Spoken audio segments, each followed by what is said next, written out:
सभी विद्यार्थियों को मेरा प्यार भरा अभिवादन। बच्चों, आज की इस ऑनलाइन कक्षा के माध्यम से हम कक्षा 10वीं CBSE के अंतर्गत आने वाले एक बहुत ही महत्वपूर्ण विषय रचना के आधार पर वाक्य भेद का अध्ययन करेंगे। इस विषय में से, इस बिंदु में से CBSE परीक्षा में 4 अंक के महत्वपूर्ण प्रश्न पूछे जाते हैं। बच्चों, बहुत आसान विषय है। उम्मीद है कि मैं आपको जो समझाने का प्रयास करूंगा वो आपको समझ में आएगा। बच्चों, हम सबसे पहले बात करें, अगर रचना के आधार पर हम वाक्य भेद की बात करें सबसे पहले, तो हमको वाक्य की परिभाषा आनी चाहिए कि वाक्य किसे कहते हैं। तो बच्चों, सार्थक शब्दों का ऐसा व्यवस्थित समूह जो अर्थ प्रकट करने में सक्षम हो, वाक्य कहलाता है। शब्दों का समूह जो वाक्य बनता है और उस शब्दों के समूह में अर्थ प्रकट करने की क्षमता होनी चाहिए। जैसे मैं जाता हूँ, पक्षी आकाश में उड़ते हैं, मोहन बाजार से फल लाता है। हालांकि हम वाक्य की परिभाषा बहुत शुरुआत से ही पढ़ते आते हैं, इसलिए हमें इसमें समझने में समस्या नहीं होनी चाहिए। बच्चों, आप देखें कि वाक्य की परिभाषा तो हमने पढ़ ली, लेकिन वाक्य के अंग कौन कौन से होते हैं। तो वाक्य के 2 अंग होते हैं बच्चों, एक उद्देश्य और एक विधेय। उद्देश्य क्या होता है? वाक्य में जिसके बारे में कुछ भी कहा जाए वह उद्देश्य कहलाता है। जनरली वाक्य में जो उद्देश्य होता है, उद्देश्य वह होता है जिसके बारे में हम कुछ भी कहते हैं, वो उद्देश्य है। और जो कुछ भी उस उद्देश्य के बारे में कहा जाएगा वो विधेय कहलाता है। बच्चों, अब हम बात करते हैं कि रचना के आधार पर हम वाक्य भेद पढ़ें, उससे पहले हमको वाक्य के विषय में कुछ और जानकारी होना आवश्यक है कि कर्ता किसे कहते हैं। तो दूसरी बात है कि योजक किसे कहते हैं, जो कि इस विषय को समझने के लिए बहुत ही महत्वपूर्ण बिंदु हैं। तो कर्ता, वाक्य में काम करने वाले को कर्ता कहते हैं। जैसे रमा खाना बना रही है, इसमें खाना बनाने का काम कौन कर रहा है? रमा। सीता झाड़ू लगा रही है, झाड़ू लगाने का काम सीता कर रही है। तो इन दोनों वाक्यों में रमा और सीता के द्वारा कार्य किया जा रहा है, अतः रमा और सीता कर्ता हैं। बच्चों, हम आगे बात करें, अगर इसको हम आगे हम इसके विषय में और बात करें कि योजक किसे कहते हैं। योजक, जिसको इंग्लिश में कंजक्शन बोलते हैं, हिंदी में योजक को समुच्चय बोधक अवयवी कहा जाता है। तो ऐसे शब्द जो 2 या 2 से अधिक शब्द वाक्य या वाक्यांशों को जोड़ने का काम करते हैं। ऐसे शब्द या 2 या 2 से अधिक शब्द जो किसी वाक्य को या वाक्यांशों को जोड़ने का काम करते हैं, वे शब्द समुच्चय बोधक या योजक कहलाते हैं। जैसे आयुष ने कड़ी मेहनत की और सफल हुआ, तो अंडरलाइन वर्ड, इसमें हाईलाइटेड वर्ड है और। तो और जो ये शब्द है, ये 2 सेंटेंस को जोड़ने का काम कर रहा है। आयुष ने कड़ी मेहनत की और दूसरा सेंटेंस है वो सफल हुआ, दोनों को जोड़ने का काम कर रहा है। और उषा बहुत तेज दौड़ी लेकिन प्रथम नहीं आ सकी। तो यहाँ जो लेकिन शब्द है, 2 सेंटेंस को, एक पहला सेंटेंस है अगर देखा जाए तो उषा बहुत तेज दौड़ी, दूसरा है उषा प्रथम नहीं आ सकी। दोनों को हमने लेकिन के माध्यम से जोड़ दिया है। जिस प्रकार ट्रेन के 2 डिब्बों को हम एक कड़ी के माध्यम से जोड़ते हैं, यहाँ हम देखा जाए तो 2 वाक्यों को, अगर 2 वाक्यों हम ट्रेन के डिब्बे मान लें तो ये लेकिन है उनके लिए उस कड़ी का काम कर रहा है, योजक का काम कर रहा है, समुच्चय बोधक का काम कर रहा है, अर्थात दोनों को जोड़ने का कार्य कर रहा है। बेशक उसने पैसा कमाया परंतु रहा तो कंजूसी, यहाँ भी 2 सेंटेंस को जोड़ने का काम ही परंतु कर रहा है। अगले सेंटेंस में तुम सभी वहां जा सकते हो किंतु मैं नहीं, तो किंतु कर रहा है। ठीक है बच्चों, तो ऊपर दिए गए उदाहरणों में आपने देखा है कि ये जो अंडरलाइन वर्ड्स हैं, हाईलाइटेड वर्ड्स हैं, ये 2 सेंटेंस को जोड़ने का कार्य कर रहे हैं। ओके बच्चों, यहाँ हम देखा जाए तो जो लास्ट सेंटेंस है, विकास और तुषार बहुत अच्छे दोस्त हैं। तो विकास और तुषार जो है, ये जो वर्ड है, यहाँ 2 सेंटेंस को नहीं, 2 संज्ञाओं को जोड़ने का कार्य कर रहा है। बच्चों, इसको हम और इसमें पढ़ें आगे इसके विषय में कि समुच्चय बोधक जो अव्यय हैं, योजक हैं, वो कितने प्रकार के होते हैं? 2 प्रकार के होते हैं, एक समानाधिकरण समुच्चय बोधक, एक व्याधिकरण समुच्चय बोधक। अब इसके विषय में हम थोड़ी जानकारी हासिल करें कि जो समानाधिकरण समुच्चय बोधक हैं, वो क्या होते हैं? ऐसे समुच्चय बोधक शब्द जो समान वाक्य या वाक्यांशों को जोड़ने का काम करते हैं वे समानाधिकरण समुच्चय बोधक शब्द कहलाते हैं। जैसे और, तथा, तो आदि। जैसे राम और लक्ष्मण में अथाह स्नेह था। तुम चले जाओगे तो मैं क्या करूँगा। आलू तथा गोभी सब्जियों के उदाहरण हैं। तो यहाँ जो ये जो शब्द हैं, ये जो कंजक्शन है, जो वर्ड यूज किए गए हैं और, तो, तथा, ये समान वाक्यों को जोड़ने का कार्य कर रहे हैं। बच्चों हम आगे की बात करें व्याधिकरण समुच्चय बोधक। जो व्याधिकरण समुच्चय बोधक क्या होते हैं? वे शब्द जो किसी वाक्य के प्रधान और आश्रित उपवाक्यों को परस्पर जोड़ने का काम करते हैं, वे शब्द व्याधिकरण समुच्चय बोधक कहलाते हैं। एक प्रधान वाक्य को, प्रधान उपवाक्य को और एक आश्रित उपवाक्य को। इसके प्रधान और आश्रित उपवाक्य के विषय में हम थोड़ा इसमें इसी वीडियो में अंत में थोड़ा पढ़ेंगे हम। तो बच्चों इसके उदाहरण क्या है? इसलिए, यद्यपि, तथापि, क्योंकि, जो कि, इसलिए कि, इस कारण, इसलिए, चूंकि, ताकि, कि आदि, ये सभी व्याधिकरण समुच्चय बोधक कहलाते हैं। जैसे तुम वहां नहीं जा सकते क्योंकि तुम अभी बच्चे हो। तो क्योंकि है जो समुच्चय बोधक है, ये दो वाक्यों को जोड़ रहा है, लेकिन इस वाक्य में एक प्रधान उपवाक्य है और दूसरा आश्रित उपवाक्य है। तुम बहुत सुशील है, वह बहुत सुशील है इसलिए मुझे पसंद है। क्यों पसंद है? क्योंकि वो सुशील है। तो यहाँ जो इसलिए वर्ड है, ये दो वाक्यों को जोड़ने का काम कर रहा है, लेकिन दोनों में से एक वाक्य प्रधान है और एक वाक्य आश्रित है। इसी तरह अगला सेंटेंस है, तुम लेट जाओ ताकि मैं उठ सकूं। बच्चों ये जो उदाहरण है, इसमें क्योंकि, इसलिए, ताकि आदि शब्दों का इस्तेमाल किया गया है और ये उदाहरण व्याधिकरण समुच्चय बोधक के अंतर्गत आते हैं। अब हम बात करें कि उपवाक्य के कितने प्रकार होते हैं।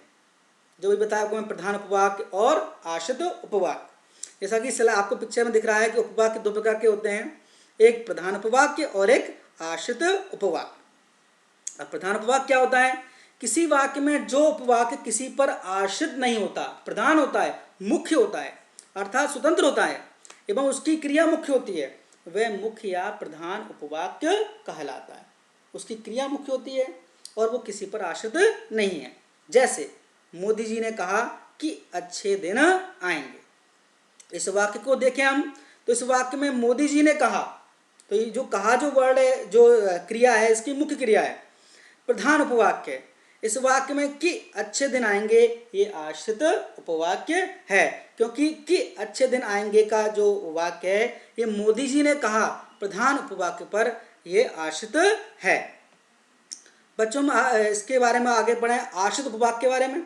आश्रित उपवाक्य जो होते हैं, जैसा कि नाम से आश्रित है, डिपेंडेंट है, इंडिपेंडेंट नहीं है। तो पहले वाला इंडिपेंडेंट था प्रधान उपवाक्य, ये डिपेंडेंट है, आश्रित है, ये दूसरे उपवाक्य पर आश्रित होता है। अर्थात किस पर होता है? प्रधान उपवाक्य पर। आश्रित उपवाक्य होते हैं क्योंकि, कि, यदि, जो आदि से आरंभ होते हैं। सामान्यतः ये अलग भी हो सकते हैं। वह आदमी जो कल आया था आज भी आया है। यहाँ जो वह सेंटेंस है, जो कल आया था, यहाँ पर आश्रित उपवाक्य का कार्य कर रहा है। बच्चों इसके विषय में आगे जानने का प्रयास करें अब हम, कि अब हमने इसके जो बेसिक जो चीज़ें हैं वो जान ली हैं। अब हम चलते हैं रचना के आधार पर वाक्य भेद के। बच्चों रचना के आधार पर वाक्य भेद जो है वो तीन किस्म के होते हैं, तीन प्रकार के होते हैं। एक साधारण वाक्य या सरल वाक्य, दूसरा मिश्रित वाक्य और तीसरा संयुक्त वाक्य। तीन प्रकार के हुए, सरल वाक्य, संयुक्त वाक्य और मिश्र या मिश्रित वाक्य। मिश्रित वाक्य को मिश्र वाक्य भी कहते हैं। अब बच्चों इसके बारे में एक एक करके अध्ययन करें। पहला है सरल वाक्य। इसकी क्या विशेषताएं हैं? ऐसा वाक्य जिसमें एक उद्देश्य और एक विधेय होता है।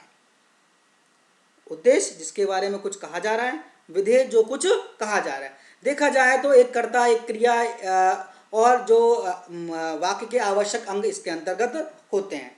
इसमें एक ही क्रिया होती है जो मुख्य क्रिया होती है। इसमें उपवाक्य नहीं होते, ना प्रधान होता है ना आश्रित होता है, सिर्फ एक ही वाक्य होता है। जैसे राम गेंद से खेलता है, क्रिया है खेलता है। राम तीनों लोगों का स्वामी बनना चाहता था। ठीक है बच्चों, वह प्रतिदिन घर का कार्य करने के बाद भी समय पर कार्यालय पहुंचती है। बच्चों, हमारे मन में कई बार भ्रांति उठती है, संदेह उठता है कि सरल उपवाक्य बहुत छोटे छोटे होते होंगे। ऐसा नहीं है, सरल उपवाक्य छोटे भी हो सकते हैं और बड़े भी हो सकते हैं। ये बड़े अर्थात लंबे भी हो सकते हैं। इसमें किसी प्रकार की कोई भ्रांति नहीं होनी चाहिए। हम बात करें संयुक्त वाक्य की, इसकी क्या विशेषता है? संयुक्त वाक्य में दो या दो से अधिक स्वतंत्र वाक्य योजक चिन्हों के द्वारा जुड़े रहते हैं। दो या दो से अधिक स्वतंत्र वाक्य, प्रधान जो वाक्य हैं, इंडिपेंडेंट जो सेंटेंस हैं, उनको दो कड़ी के माध्यम से जोड़ लिया जाता है। देखा जाए तो उस कड़ी को काट दें हम तो दोनों जो वाक्य हैं अपने अपने उनका अर्थ इंडिपेंडेंट होता है, स्वतंत्र होता है। अगर इसको हम दूसरे माध्यम से देखें बच्चों, लोकल ट्रेन होती है जो ज़्यादातर मेट्रोज में चलती है। लोकल ट्रेनों में क्या होता है बच्चों, दोनों साइड में इंजन होता है। एक इंजन आगे की साइड में होता है, एक इंजन पीछे की साइड में होता है। अगर किसी कारणवश कोई ऐसी अवस्था आए कि उस ट्रेन को बीच में से काटना पड़े, ठीक है, तो जो दोनों जो साइड के पैसेंजर हैं, आगे के इंजन से जुड़े हुए और पीछे के इंजन से जुड़े हुए, वो अपनी अपनी मंजिल को किसी न किसी प्रकार से पहुंच जाते हैं। यही बात संयुक्त वाक्य में है। यहाँ दोनों वाक्यों का जो अर्थ है वो स्वतंत्र है और वो बीच में कड़ी से जोड़ रखे हैं। तो अगर कड़ी टूट भी जाए तो दोनों का अर्थ इंडिपेंडेंट होता है। इसमें अधिकतर जो योजक चिन्हों का इस्तेमाल किया जाता है, ज़्यादातर सामान्यतः और, एवं, तथा, लेकिन, किंतु, परंतु, या और अथवा का प्रयोग किया जाता है। जैसे मुझे बुखार था इसलिए मैं विद्यालय नहीं जा सका, तो यहाँ मैं विद्यालय नहीं जा सका, मुझे बुखार था, ये दोनों इंडिपेंडेंट सेंटेंस है, इसको इसलिए से जोड़ा है।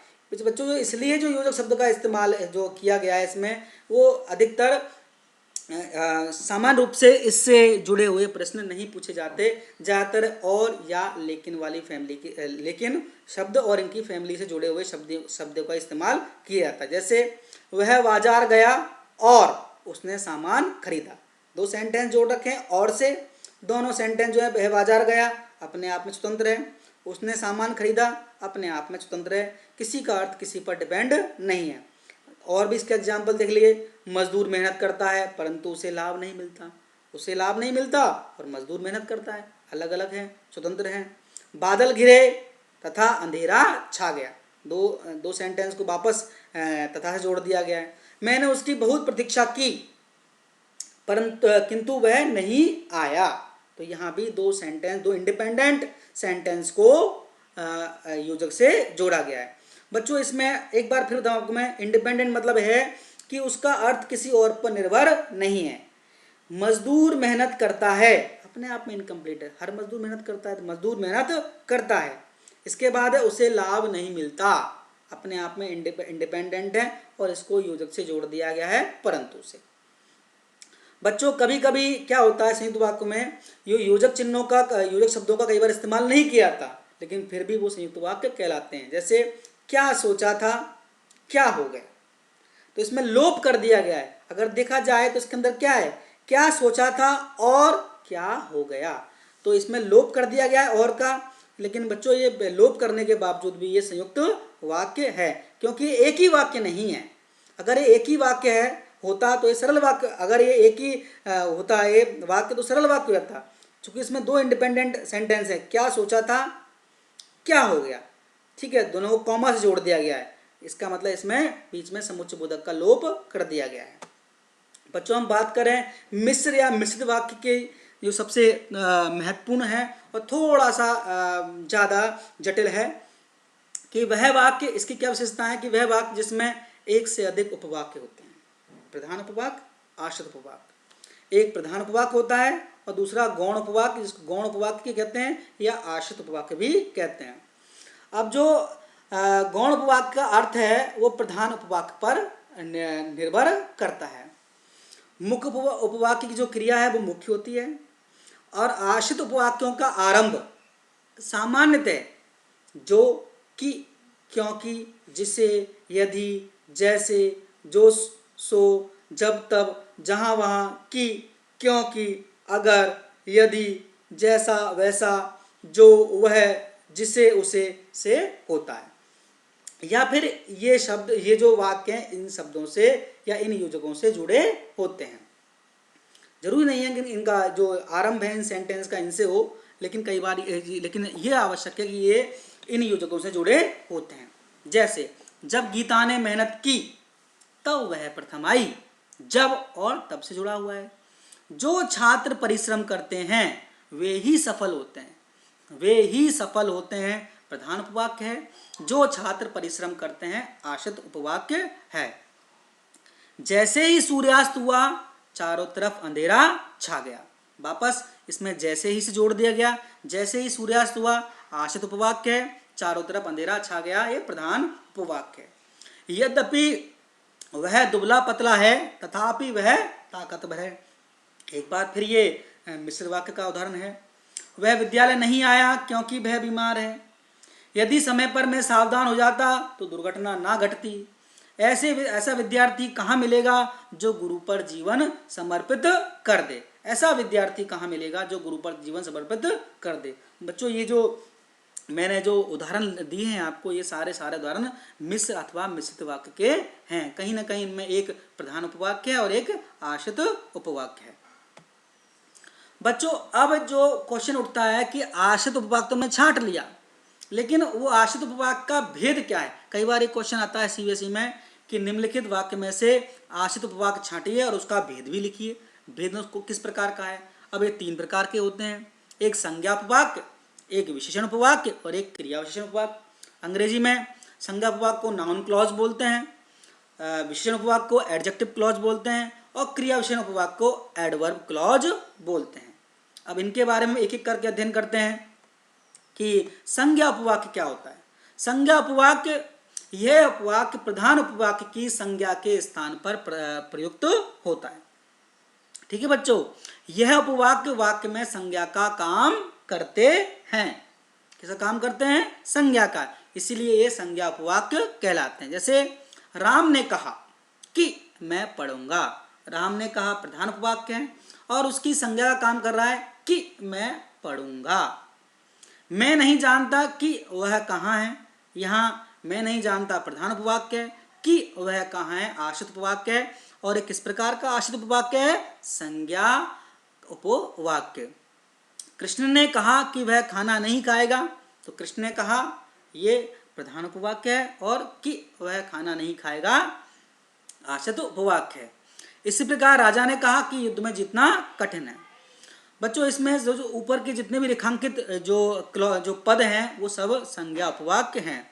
बच्चों इसको पहचानने की ट्रिक क्या है कि जब ऐसा मिश्र वाक्य आप देखें जो की से जुड़ा हुआ है, तो की के साथ वाला जो वाक्य, जो आगे वाला वाक्य है वो आश्रित उपवाक्य है।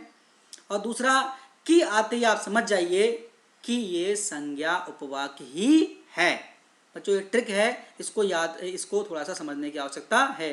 की लगते ही संज्ञा उपवाक्य वो बन गया है। इसके बाद है विशेषण उपवाक्य, इसको हम एडजेक्टिव क्लॉज बोलते हैं। ये क्या कर रहा है?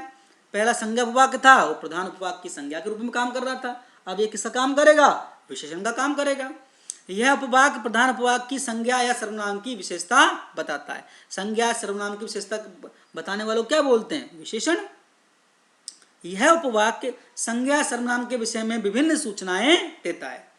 जब गौण उपवाक्य प्रधान उपवाक्य की संज्ञा सर्वनाम या संज्ञा पदबंध की विशेषता बताए वह विशेषण उपवाक्य कहलाता है। जैसे वह आदमी जो कल आया था आज भी आया है। जो कल आया था ये जो से जुड़ा हुआ है और ये आश्रित उपवाक्य है और ये क्या है? ये विशेषण उपवाक्य है।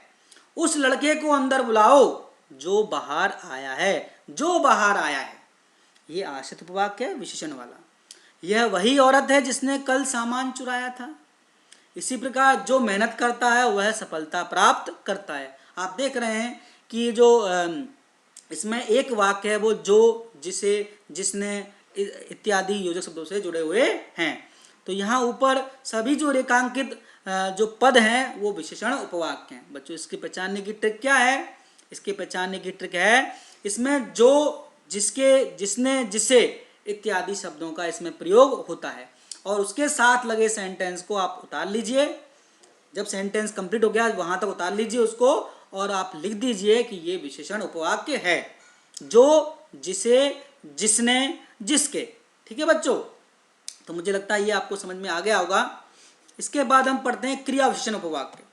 बच्चों क्रिया विशेषण उपवाक्य क्या है कि ये प्रधान उपवाक्य क्रिया की विशेषता बताएगा, वो उसके क्रिया विशेषण के रूप में कार्य करेगा। क्रिया विशेषण क्या होता है? वे शब्द जो क्रिया की विशेषता बताते हैं। बेसिकली क्रिया विशेषण 4 प्रकार के होते हैं जो हम आगे पढ़ेंगे अभी। तो यह जो उपवाक्य है प्रधान उपवाक्य की क्रिया की विशेषता बताता है। इन उपवाक्यों से क्या हमको क्रिया के घटित होने की रीति, रीति मीन्स तरीका, समय, किस समय घटित हुई, दिशा, स्थान, परिणाम, परिमाण इत्यादि की सूचना मिलती है। इसमें अधिकतर सामान्य रूप से जब, जहां, जिधर, ज्यों, यद्यपि इत्यादि शब्दों का प्रयोग होता है। ठीक है बच्चों, तो जैसे सेंटेंस है, जैसे जब पानी बरसता है तब मेंढक बोलते हैं। अब क्वेश्चन उठता है कि जब पानी बरसता है तब मेंढक बोलते हैं, तो जब और तब से जुड़ा हुआ है ये। तो जब पानी बरसता है आश्रित उपवाक्य है, और ये जब मतलब ये क्या क्या कर रहा है, क्रिया के होने का समय हमको बता रहा है। बच्चों इसका अगर हम ट्रिक देखें तो जब क्रिया विशेषण उपवाक्य हम कैसे पहचानेंगे कि जब जो सेंटेंस है जब, जहां, जिधर, ज्यों, यद्यपि, जैसा, वैसा इत्यादि से जुड़ा हो तो वहां वो क्रिया विशेषण उपवाक्य होता है। बच्चों अब हम क्रिया विशेषण में बताया आपको 5 प्रकार की होती है क्रिया। जो क्रिया विशेषण 5 प्रकार के होते हैं, रीतिवाचक, कालवाचक, स्थानवाचक, परिमाणवाचक और परिणामवाचक। तो हम इसको भी, हम इसके भेदों को में थोड़ा आगे हम लेते हैं।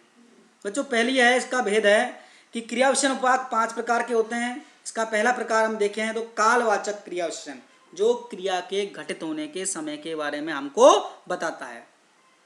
जब तू छोटा था तब साइकिल खूब चलाता था। जब तू छोटा था, ये आश्रित उपवाक्य है, और ये कौन सा है, कालवाचक क्रिया विशेषण उपवाक्य। क्रिया विशेषण है और उसमें भी कौन सा है, कालवाचक। जब वर्षा हो रही थी तब बच्चे खेल रहे थे।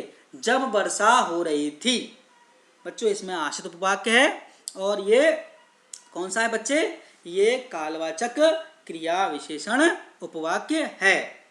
बच्चों इसकी ट्रिक क्या है, जब सेंटेंस जब तब से जुड़ जाए तो उसको आप देख लीजिए और उसको लिख करके आप पहचान लीजिए कि ये कालवाचक क्रिया विशेषण उपवाक्य ही है।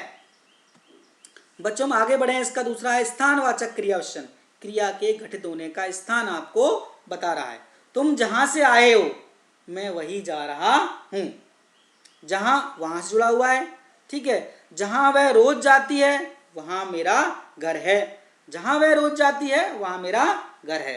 तो जहां से जुड़ा हुआ है, जहां वहां से, तो ये क्रिया के घटित होने का स्थान आपको बता रहा है। तो बच्चों जहां जहां वहां आए वहां स्थानवाचक क्रिया विशेषण उपवाक्य होता है। ये इसके याद करने की ट्रिक है। बच्चों हम बात करें आगे रीतिवाचक क्रिया विशेषण। क्रिया के घटित होने का तरीका आपको बता रहा है, क्रिया किस प्रकार हो रही है। जैसे जैसे वह समझाता है वैसे कोई नहीं समझाता, उसके समझाने का तरीका बता रहा है। क्रिया कौन सी, समझाना, और समझाने का तरीका है जैसे और वैसे जुड़ गया है। जैसा करोगे वैसा भरोगे।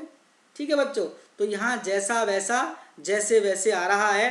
तो ये ट्रिक याद कर लीजिए कि जैसा वैसा और जैसे वैसे जब सेंटेंस जुड़ जाए तो वहाँ रीतिवाचक क्रिया विशेषण उपवाक्य होता है। बच्चों इसमें हम आगे पढ़ें, परिमाणवाचक क्रिया विशेषण। क्रिया की मात्रा बता रहा है कि क्रिया कितनी मात्रा में हो रही है। उतना खाना लो जितना खा सको। उतना खाना लो जितना मात्रा है। ठीक है बच्चों, जितना मजदूर ने काम किया उतना मेहनताना उसे नहीं मिला। जी यहाँ भी जितना उतना है। तो ये क्रिया की मात्रा को बताने वाले ये योजक हैं। तो इसकी ट्रिक यही है कि जब जितना उतना जहाँ आए वहाँ परिमाणवाचक क्रिया विशेषण उपवाक्य होता है। बच्चों याद कीजिए इसको, परिमाणवाचक है, परिणाम नहीं, अभी परिमाणवाचक है। बच्चों हम इसके इसके जो भेद के अंतिम पड़ाव पर पहुंचते हैं वो है परिणामवाचक या हेतु सूचक क्रिया विशेषण उपवाक्य। यहाँ क्रिया किस कारण से हो रही है उसका आपको इसमें ये विशेषता बताता है कि क्रिया की विशेषता कहता है क्रिया किस कारण से दूसरी क्रिया किस कारण से हो रही। यदि इस बार वर्षा ना हुई तो सारी फसल नष्ट हो जाएगी। फसल नष्ट होने का कारण क्या बनेगा? वर्षा का ना होना। तो ये क्रिया के कारण को स्पष्ट कर रहा है। यदि मैंने भरपूर प्रयास किया होता तो मैं सफल हो जाता। तो यहाँ मेरे सफल होने पर मेरा सफल होना डिपेंड कर रहा था मेरे भरपूर प्रयास करने पर। तो यहाँ क्रिया के कारण का द्योतक है। तो बच्चों यहाँ के ट्रिक है कि जब यदि तो आए आपको तो वो डेफिनेटली निश्चित रूप से परिणामवाचक या हेतुवाचक क्रिया विशेषण उपवाक्य होता है। जैसा हमने दो बैलों कथा वाले पाठ में भी पढ़ा था ये इसके उदाहरण। यदि वह मारता तो मैं बेमारे ना छोड़ता। मैं बेमारे कब नहीं छोड़ता? यदि वो मुझे मारता। ठीक है बच्चों, तो उस पाठ में भी हमको काफ़ी इसके एग्जाम्पल दे रखे हैं। बच्चों हम बात करें अब आगे वाक्य भेद पहचानने के, जो हमने पूरा पढ़ा इसके टिप्स क्या है। मैं पूरा जो हम समराइज करने का प्रयास करें इसको कि इसके बेटा बच्चों इसके टिप्स। तो बच्चों ये टिप्स हम देखें पहले कि हम वाक्य भेद पहचानने का कोई क्वेश्चन आ गया तो हम कैसे करेंगे। तो बच्चों सबसे पहले क्या करो, वाक्य को ध्यान से पढ़ो। ध्यान से पढ़ लिया, अब ये देखो कि वाक्य में कोई योजक शब्द है या नहीं। ठीक है, अगर इसको पहचानने का हम प्रयास करेंगे पहले। जैसे मैंने एक टेबल बनाई है कि हमने देखा वाक्य को, अवलोकन किया उसका, हमने देखा ध्यान से, और फिर अगर देखने के बाद हमारे पास क्या परिणाम आ रहे हैं। तो पहला हमने देखने के बाद पता लगा हमको वाक्य में योजक शब्द नहीं है, दो सेंटेंस को जोड़ने का काम करने वाला कोई शब्द नहीं है। तो हमारा उत्तर निकल गया, ये डेफिनेटली सरल वाक्य है। हमने समझ में आया बच्चों। इसके बाद हमने दोबारा देखा दूसरा सेंटेंस, इसमें योजक शब्द था। क्या था इसमें? योजक शब्द या समुच्चयबोधक अव्यय था। तो हमारे सामने दो रास्ते खुले, या तो ये संयुक्त वाक्य है या ये मिश्र वाक्य, क्योंकि दोनों वाक्यों में ही दो सेंटेंस जुड़े होते हैं योजक से। तो या तो ये मिश्र वाक्य है या ये संयुक्त वाक्य है। अब फिर हमने फिर अवलोकन करने का प्रयास किया, क्योंकि हम उत्तर पे नहीं पहुंचे हैं अभी। तो हमने अब देखा ध्यान से कि वाक्य में और, या, लेकिन, किंतु, परंतु, तथा, वह, एवं, अथवा, अन्यथा ऐसे योजक लग रहे हैं, या इनमें से कोई एक योजक लगा हुआ है। तो हमारा उत्तर निकल गया कि ये डेफिनेटली संयुक्त वाक्य है। हमने तो जब हमने दोबारा हमने देखने का प्रयास किया कि जो मैंने अभी आपको बोले जो इसमें कोई योजक नहीं है। कौन सा मिला हमको? कि हमको जो, कि, क्योंकि, जिसे, यदि, जैसा, वैसा, जो, सो, जब, तब, जहाँ, वहाँ, यदि, तो, क्योंकि, अगर, ऐसे योजक लगे हुए हैं। तो वो कौन सा वाक्य है? मिश्र वाक्य।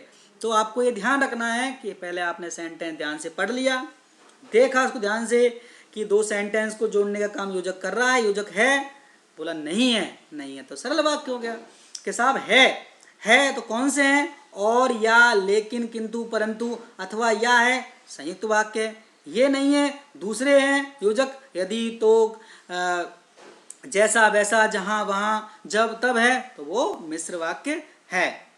बच्चों इसके बाद इसमें एक चीज़ और रह जाती है कि हम योजक शब्दों को कैसे पहचानेंगे कि सब ये योजक शब्द है, वो दो सेंटेंस को जोड़ने का काम कर रहा है या नहीं कर रहा है। तो बच्चों इसमें ये भी बड़ी महत्वपूर्ण बात है कि योजक दो वाक्यों को जोड़ने का काम करना चाहिए, तभी हम इसको हम पहचान पाएंगे। मैंने दो सेंटेंस लिए, राम और श्याम मित्र है। तो यहाँ जो और है वो दो सेंटेंस को नहीं जोड़ रहा है, राम और श्याम को जोड़ रहा है, दो संज्ञाओं को जोड़ रहा है। ठीक है, तो ये यहाँ पे हमारा ये जो सरल वाक्य कहलाएगा, ये संयुक्त वाक्य नहीं कहलाएगा। दूसरा सेंटेंस है, मैं घर गया और सो गया। तो यहाँ जो ये और योजक है वो दो सेंटेंस को जोड़ने का काम कर रहा है। मैं घर गया, मैं सो गया, दो इंडिपेंडेंट सेंटेंस को जोड़ने का काम कर रहा है, और इसलिए यहाँ ये सरल वाक्य नहीं संयुक्त वाक्य है। और पहले में जो और था वो दो संज्ञाओं को जोड़ने का काम कर रहा था, राम और श्याम मित्र हैं। तो यहाँ और है वो दो संज्ञाओं को जोड़ने का काम कर रहा है योजक, लेकिन वो वाक्यों को जोड़ने का काम नहीं कर रहा। हमारा यहाँ पे रचना के आधार पर वाक्य भेद पढ़ रहे हैं, वाक्य का भेद पढ़ रहे हैं, इसलिए हमें ये समझना आवश्यक है कि योजक दो सेंटेंस को जोड़ने वाला होना चाहिए, दो संज्ञाओं को जोड़ने वाला नहीं होना चाहिए। उम्मीद है बच्चों कि आपको वाक्यों के भेद पहचानना समझ आ गया होगा। तीनों प्रकार के सरल, संयुक्त, मिश्रित के भी आपको जो आश्रित उपवाक्य के भेद हैं 5 प्रकार के, वो भी आपको समझ में आ गए होंगे। बच्चों इसको ध्यान से पढ़िए और अगली कक्षा में हम इसको रूपांतरण करना सीखेंगे कि सरल वाक्य से संयुक्त में, सरल से मिश्रित में, संयुक्त से सरल में, संयुक्त से मिश्रित में, मिश्र से सरल में, मिश्र से संयुक्त में कैसे बदला जाता है, वो हम अगली कक्षा में लेंगे। बच्चों आपका बहुत बहुत धन्यवाद। आप इसको ध्यान से पढ़ने का प्रयास कीजिएगा। बहुत बहुत धन्यवाद बच्चों।